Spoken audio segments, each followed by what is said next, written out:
त आज यस्तो के भयो कि मलाई मन्दिर आउन पर्यो।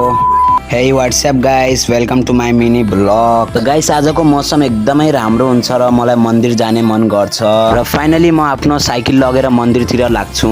लिटरली गाइस घरभन्दा त बजारतिर एकदमै रमाइलो हुने रहेछ। साइकल चलाउँदा चलाउँदै गाइस म मानखोलानिर पनि पुगे। मानखोलानिरको भ्यू त एकदमै गाइस राम्रो पो रहेछ। हेर्दा हेर्दै गाइस म मन्दिर पनि पुगे।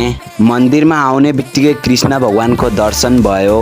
लिटरली गाइस मन्दिरको यताउता त एकदमै राम्रो पो रहेछ। गाइस बाहिरदेखि देखिने सानो मन्दिर भित्रदेखि त एकदमै ठुलो पो रहेछ। म यताउता अलिकता पूजासुजा गरेर घरतिर गएँ। फाइनली म मन्दिरबाट बाहिर निस्केँ।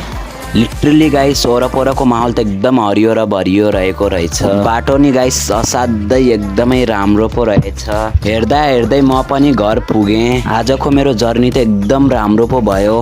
त गाइस आजको लागि यति नै। च्यानलमा नयाँ हुनुहुन्छ भने सब्स्क्राइब एन्ड लाइक गर्नुहोस्।